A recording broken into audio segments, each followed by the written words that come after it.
Computers, am I right? Computers. Are they really the saviors our generation believes them to be? Let's find out.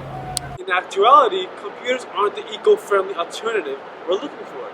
They produce something called e-waste, which is actually really harmful and is the exact opposite of what we need.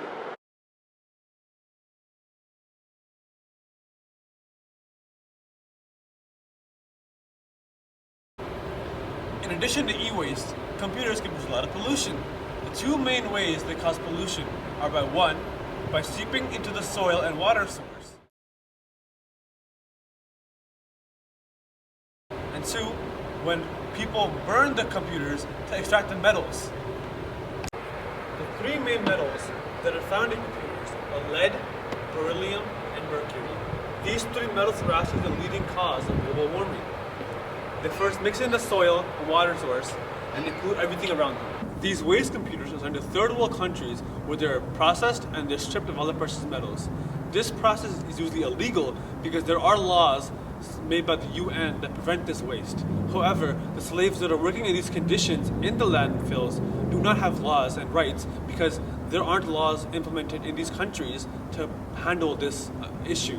The way these chemicals affect the environment of these rural countries is by affecting the water source, the soil, and air pollution.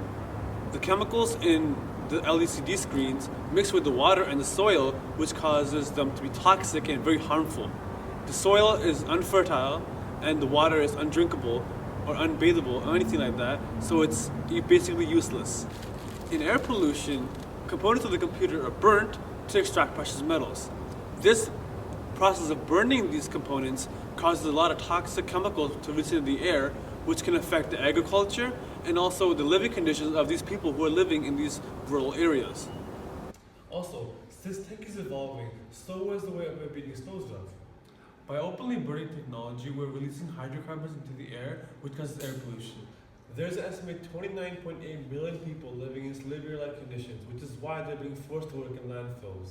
Human slaves are being paid next to nothing for doing hard work that involves risking their lives on a daily basis.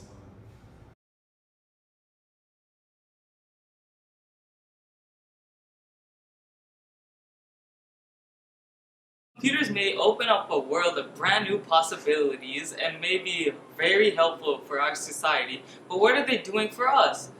A lot of computers can be affecting us mentally and physically. Excessive computer use may cause a bunch of mental health problems such as depression, anxiety, agitation, and isolation. In addition to our mental health, computers can also affect our physical health.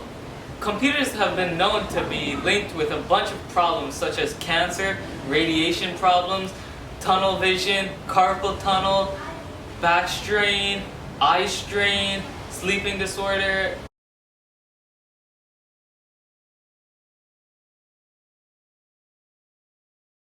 Computers may have some negative effects on our environment and on our bodies, but they do play a part in reducing physical resources. Computers are saving a ton of paper. Textbooks can mostly all be found online. Newspapers are being replaced by online forums. Bills can be paid online. Maps are becoming virtual. Even homework can be done online now.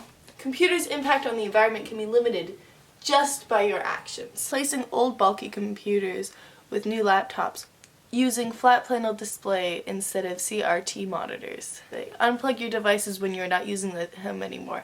This includes chargers, lights, anything that's plugged in. Other things you can do is recycle ink cartridges, old cell phones, and throw away batteries in the correct place. Electronic waste or e-waste may be defined as used office equipment, discarded computers, mobile phones, TVs, and refrigerators. Electronics which are designed for reusable, salvageable, recycling, or disposable electronics. On November 6th, the recycling program came to Brampton at the City Centre. It was the Ontario Electric Stewardship, OES program, and a non-profit organization charged with implementing an electronic waste program in the province. The multi-purpose program gives residents a chance to bring in their electronics and understand how everybody who touches and produces the material is approved to do so. They talk about the electronics and understand fully how they are processed and made.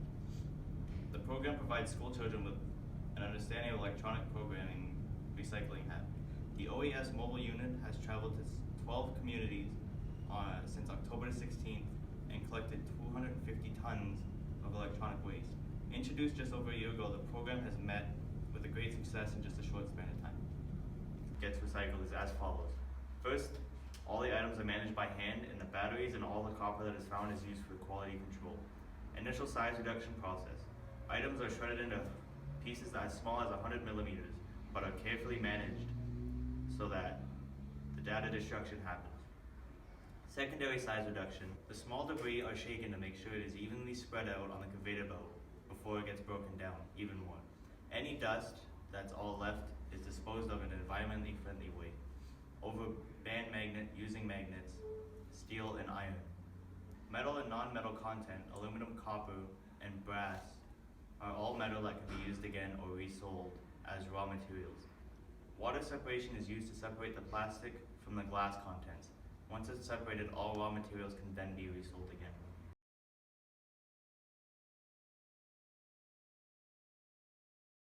My name is Mr. Shelley, teacher at North Park Secondary School. My name is Ghazi, and I'm from Eco Club. I'm Mr. Gatehouse. And what do you teach? I teach physics and science.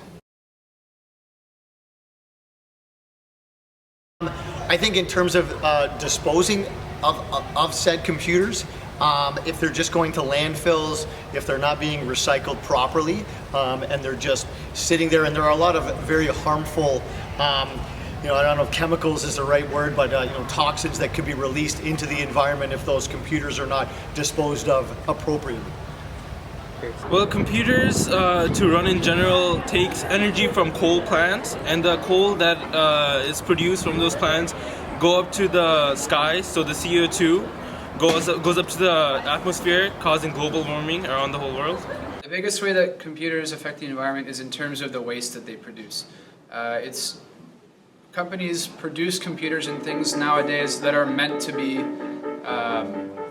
outdated after a very short amount of time. How many years between each consecutive iPod, right? iPod, iPhone, whatever, like a year maybe? They're meant to become outdated, you're meant to buy new stuff, and what happens to all that old stuff? It just goes to landfills. There's harmful stuff, even materials that could be reclaimed from there, but we just throw them out.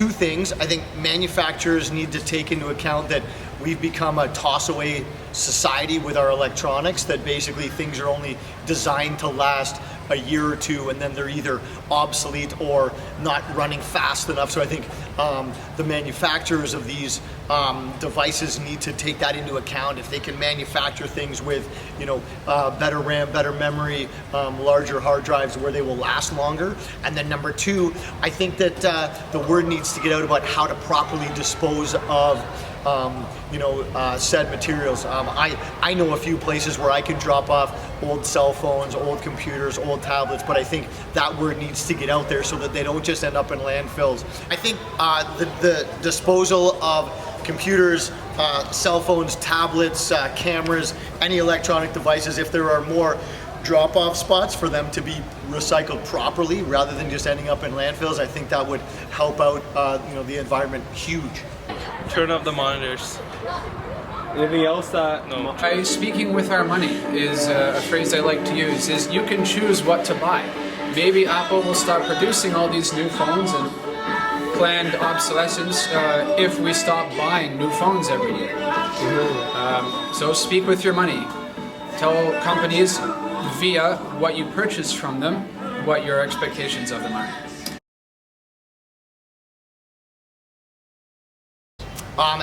I think outdated technology, I think a lot of it, just ends up being thrown in the garbage.